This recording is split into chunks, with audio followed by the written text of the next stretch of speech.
Hello, this is Christian Okoye, former Kansas City Chiefs. You are listening to Grilling Truth.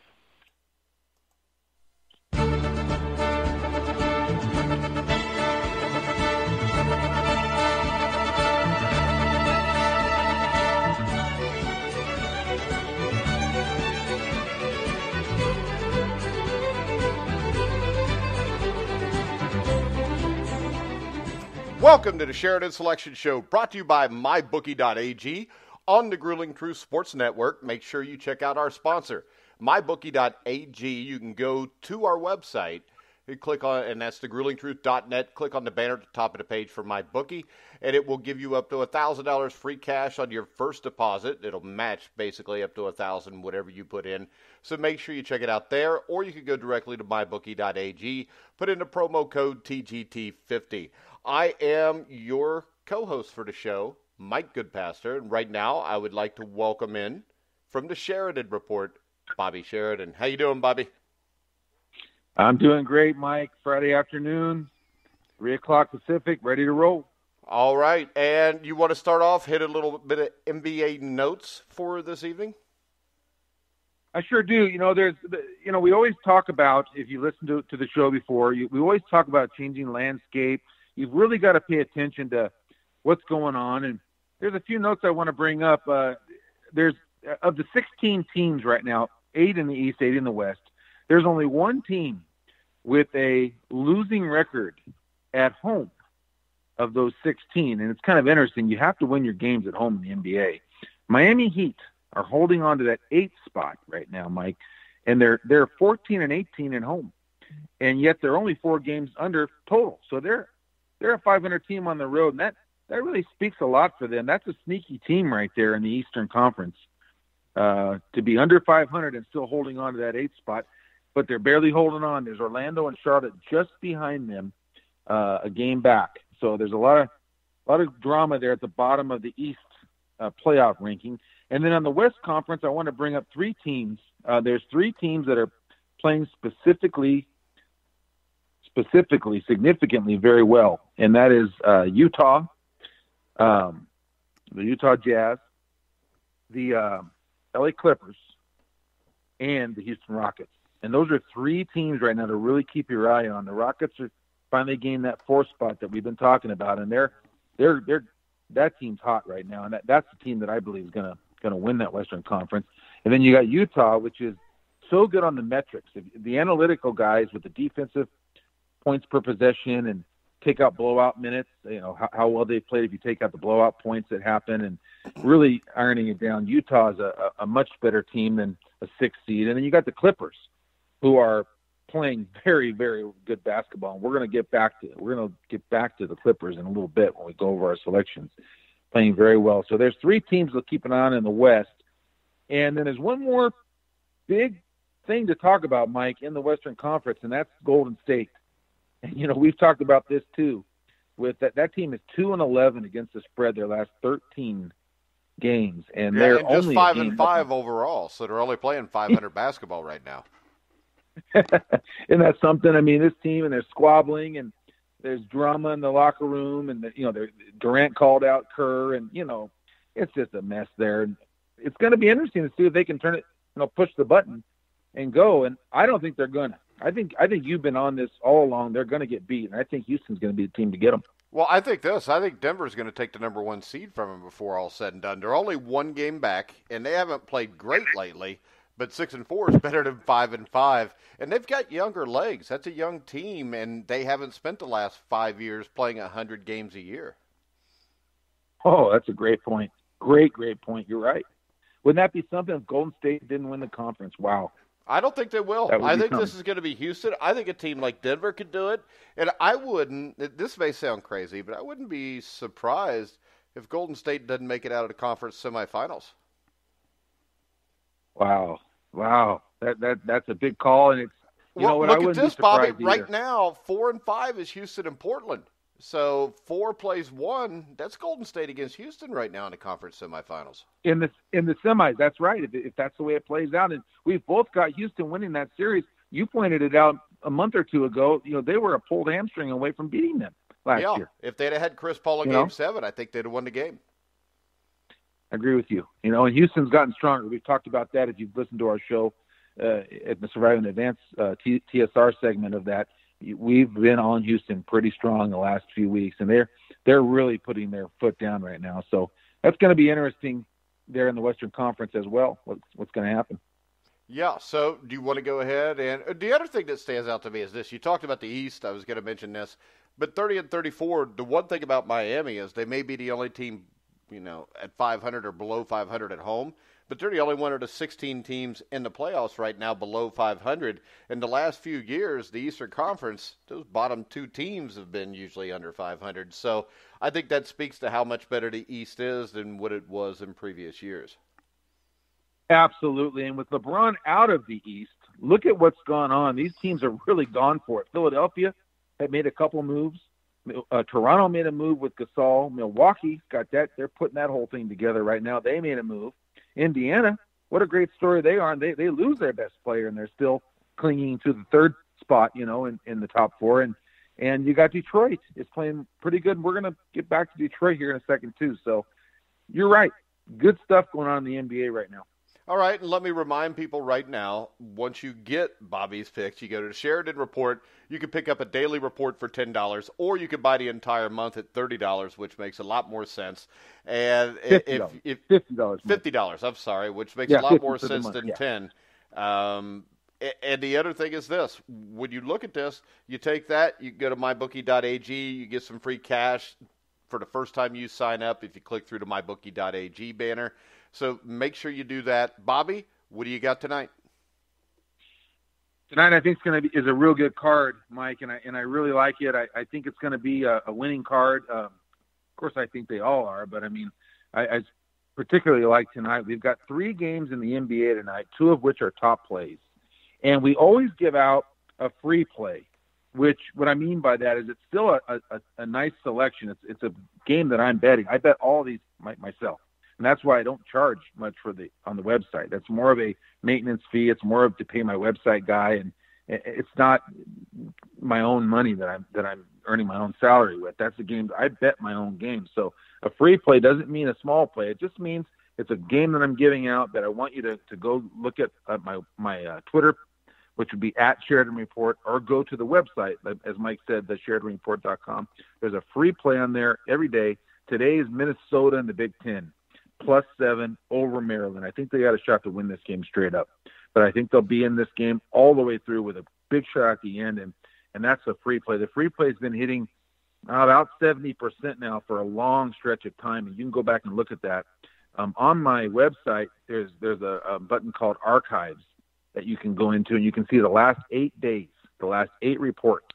So it's all transparent. You can see what's been going on. So Minnesota +7 in the college, in the Big Ten. That is the free play. So now, NBA, that's where it's going to be tonight. And I'm going to give you the whole card tonight because it's our first show that we're doing here, brand new, and I'm really excited about it. And the first one, Mike, we'll talk a little bit about.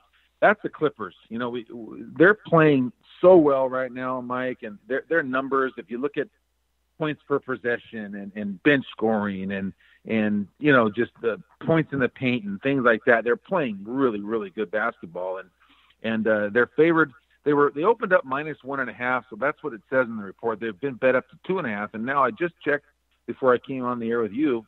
We're live right now, and that's they're -2, so they're a 2-point favorite over the Thunder tonight, and I like them a lot in this spot before last night's game actually went final. And if you watched the Thunder last night with Portland, I know, Mike, you did watch that game.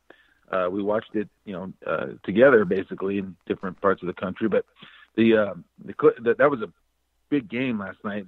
Those two teams were tied for the 3 spot, and they had some. Would you agree that they had some angst going on between themselves? Yeah, Would you agree it was with that, great. Mike? It was like the 1980s, and the question is this, and we talked about it off air, last night, is Oklahoma City, after playing a game like that, they got to travel to L.A. and play a Clipper team that's hot, a Clipper team that needs to win. They've got a 4-game lead with, about 13, 14 games left, so they need to win here. This is a tough spot for Oklahoma City, I would think.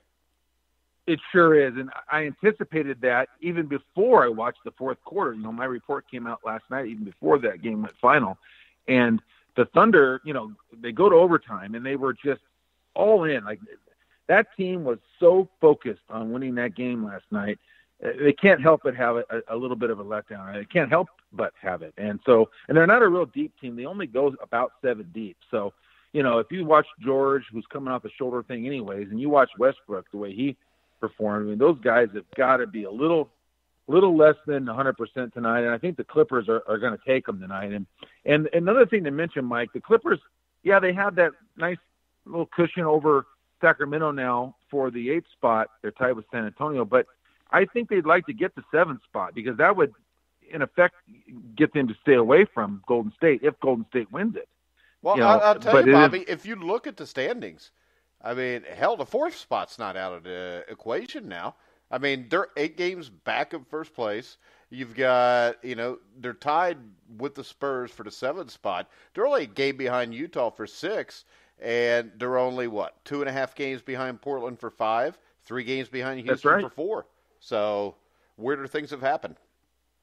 Weirder things have happened is right. And so, that's our top play of the day, guys. I think the Clippers are going to get that done, and that would be the easiest of wins tonight, in my opinion. Now I think that's a good spot for them. And then the rest of the NBA, the next 2 plays, let's save another top play for the end. The Jazz tonight, they're going to Memphis, and the Jazz. This is a team, guys that really believe in the analytics and the statistics. There's a stat out there that if you take away blowout minutes, which means when the game is already out of line, maybe halfway through the fourth quarter or something like that, you take away some of those stats that negatively impact maybe Utah in a blowout type situation. You take blowout minutes away, they're the number 1 ranked team on the points per possession and on the defensive metrics in the NBA, the number 1 team. So a lot of those analytical guys are really liking the Jazz, and they do it with a team brand of basketball. They do have a star in Donovan Mitchell, but they really play good defense. Rudy Gobert is probably the most underrated player in the league, probably the best defensive player in the league. And this team is hot, and they're still making a push for that top 4. And they go down to Memphis tonight, and betting a road dog, you're not really going to make a lot of, you're not going to get rich doing that time and time again. But in the right spots, I think it definitely makes sense. And tonight's a right spot. Utah playing so well. Memphis has played better and has played above their record for quite some time. They beat Portland Tuesday night.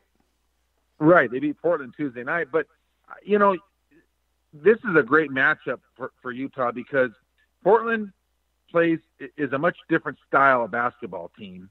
And I think that Memphis, is not going to match up near as well tonight with Utah. So I think the 5 points is a fair line, and I think this is a game that will be a double-digit lead in the fourth quarter. And Utah's a team you don't want to be trailing by double digits in the fourth quarter, because they really play good defense and they protect the rim. And so I like Utah tonight, not a top play, but I do like Utah. And then finally, remember we mentioned there are 4 teams right now really playing exceptionally well. We're already on 2 of them, Clippers and Utah. Now here's the 3rd team, Detroit Pistons. And this is the one team in the East that is just tearing it up right now with a lot of the numbers. That's the Pistons. And, they go and they play the Bulls tonight. And the Bulls have improved. The Bulls have a good threesome of Markkanen and Otto Porter they picked up, and then their own guy, just drawing a blank right now, their 3rd guy. But they have a 3rd really good player in that 3rd spot. I'm just drawing a blank. But anyhow, they got a good threesome, and they've been playing pretty good ball. And but the Pistons tonight are just going to overpower them. They've come up with Kennard off the bench. They're playing 8 deep now. They're getting bench scoring. They're getting great defense. Drummond is motivated. Griffin's a star. Their coach, Dwayne Casey is, in my opinion, could be up for Coach of the Year honors. He just took that team over this year, and he's already gone in and beaten Toronto 2 times, his old club this year, and he's really got the Detroit team playing well. And I think that's going to be a blowout spot tonight. I really do, on the road. And And so there you go. We've got the Pistons and the Clippers as the top plays tonight. The Jazz as a good solid play, and then Minnesota in college is our free play. That's the lone underdog tonight on the card. There's your top 4 plays. All right, guys, we're going to take a commercial break so you can hear a commercial from mybookie.ag. We will be back in a minute and 12 seconds exactly for Bobby's games for tomorrow. Hi, I'm Mike Goodpasser from the Grueling Truth Sports Network, and I'm here with just one simple message. If you're watching the games, it's time to start making money. The Grueling Truth has recently partnered with mybookie.ag, an industry-leading sportsbook website, who reminds you that where you bet is just as important as who you're betting on, and that's why the Grueling Truth urges you to check out mybookie.ag. In addition to the usual thousands of odds, money lines, proposition bets, and futures offered on mybookie.ag daily, they also have in-game live betting and a mobile site that makes wagering on the go easier than ever.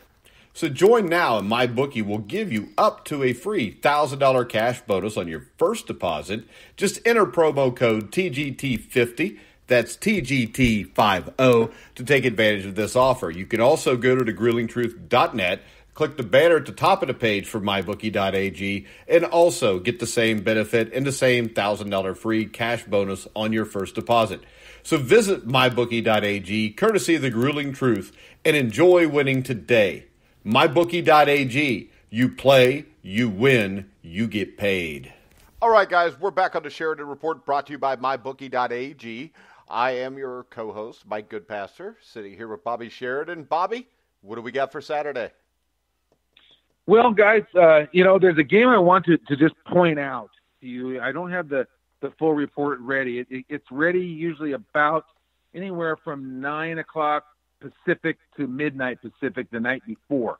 So if you go on my website, it'll be up there posted at some point between those hours, and you could always be checking on Twitter too at Sheridan Report for those kind of things. But so I don't have the report ready. We can't go into as much detail with the games, but there is one game that I want the fans to take a look at, and that's the Kings and the Knicks tomorrow morning. That's a 9 a.m. Pacific, noon Eastern time start.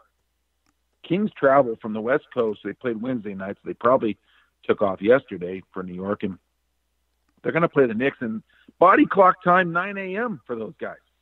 And the Knicks are coming home, and the Knicks are an improved team. If you've listened to the show over the last 3 weeks or so, we've been on the Knicks quite a bit, and they've covered 2 or 3 times for us in that time frame. And they're coming home tomorrow, and that's going to be 2 young teams battling.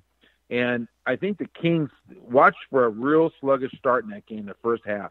I think the Knicks would be a really solid first half bet tomorrow in that game, and a game, the full game bet. And what you can do with that game tomorrow, this is what I like to do. If I really like a team for the first half, what I'll do is I'll take the Knicks plus whatever points they're getting. They'll probably get a few points at home. I'll take them for the game, and then I'll take them for the first half as well. And so then what I'm hoping for is the Knicks play a real solid first half, have anywhere from a 5 to 8 to 12-point lead at halftime would be beautiful. And then you can come back and you can take the Kings in the second half, and you can try to middle. And you can see how that would set up. You've already won the first half. Let's say you had $100 on the Knicks the first half. You've got that in the bank already. You've got a nice bet already, 100 on the Knicks at +3. They got a 12-point lead at half. So now you got that sitting there for you. Now Sacramento at the half will come in maybe a 6-point favorite at half. You can take Sacramento for the second half, and as long as they cover the 6-point second half but don't come back and win the game entirely, you could actually win 3 bets right there. You can make $300 just by being right with your take. And my take is that the Knicks will win that first half tomorrow, Mike. I wanted to alert the fans of that. That's a 9 a.m. Pacific time start, noon Eastern, for tomorrow in the NBA. Now, if people want to bet the games tomorrow night, we can do a Sheridan Report tomorrow too, Bobby, if you want. You got a time that you would like to do it at? I think, Mike, whatever fits good for your schedule, I think 2 Pacific or 1 Pacific or 3 Pacific, anywhere in that time frame, 1 to 3 Pacific works well for me. We'll go 4 o'clock Eastern time, and we'll get the picks in for tomorrow night. And also, we'll look ahead to Sunday. We'll have a pick for you on Indiana-Rutgers, amongst some other games that we could have a talk. Is there anything else that you want to discuss today?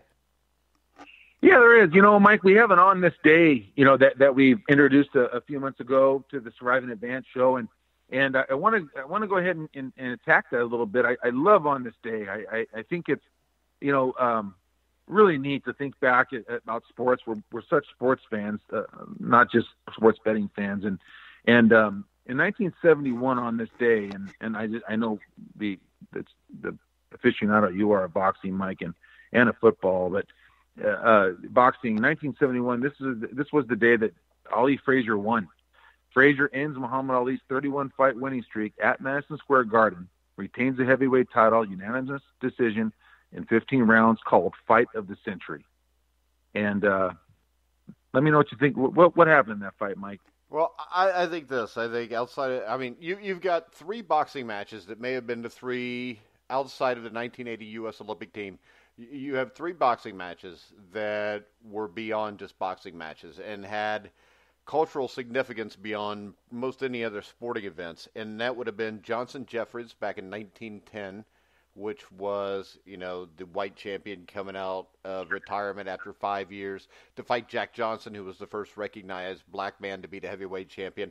Then, of course, you had Louis Schmeling, and that was in the shadows of World War II. And then you had Ali Frazier. And the thing about that is Ali Frazier was huge because Ali was your anti-establishment guy. He's the one that refused to go to Vietnam. He's the one that protested. He's the one that got unjustly stripped for it.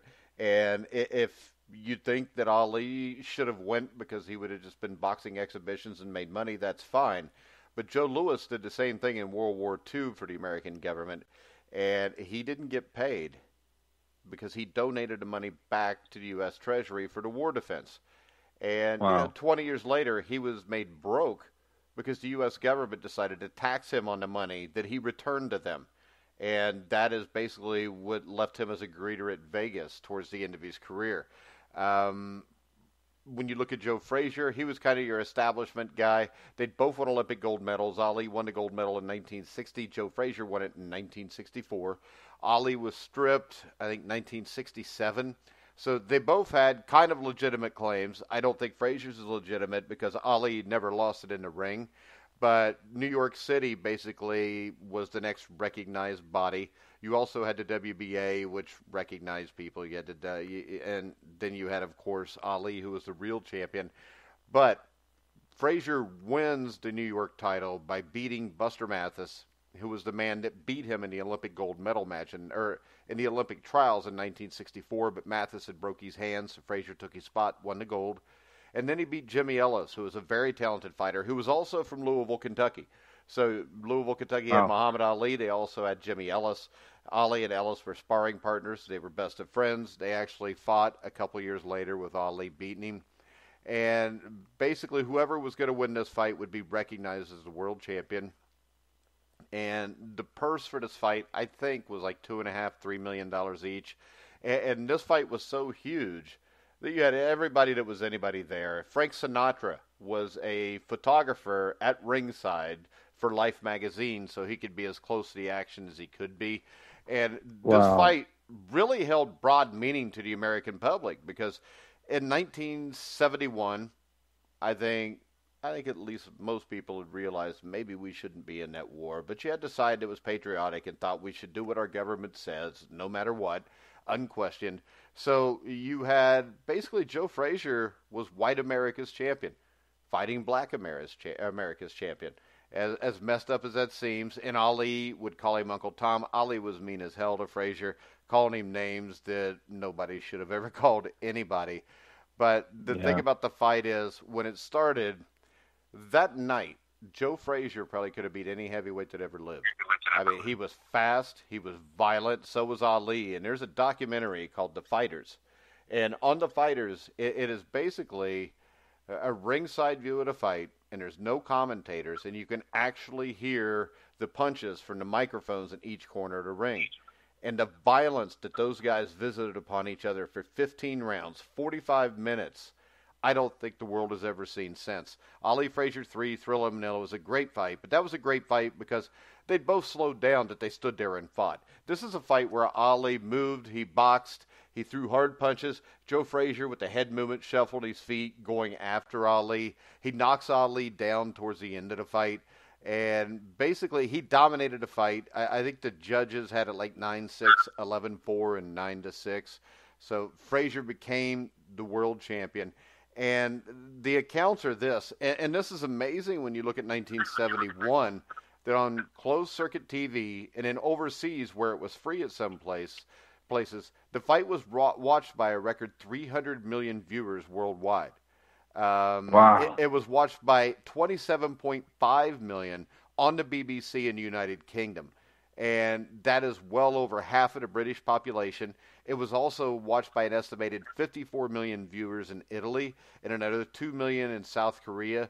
This is a fight that, and I know me, you, and Steve have talked about this before. When I grew up, the icons were Elvis Presley, Muhammad Ali, Evel Knievel. They were all three larger than life, and that's what we grew up with. And the sad thing today is there's nobody like that. Maybe Tom Brady, but Tom Brady still, I don't think, holds anywhere near the cultural significance that those three men did. I don't think there's any singer that holds the cultural significance today that, Elvis Presley did. And hell, who could ever touch Evel Knievel? He was a bad dude. But when you look at it, no doubt. And the problem is this: no matter how great boxing is to get after this, it can never get to that again, just because of the times in this country culturally. It's just like the 1980 U.S. Olympic hockey team, which me, you, and Steve talked about a week or two ago. It was the greatest sporting event of all time. It can never happen again. I mean, what are you going to do? You're going to have us take on Iran in curling or something? I mean, you can't have that again. You had the Cold War drop can't back. be duplicated. Yeah.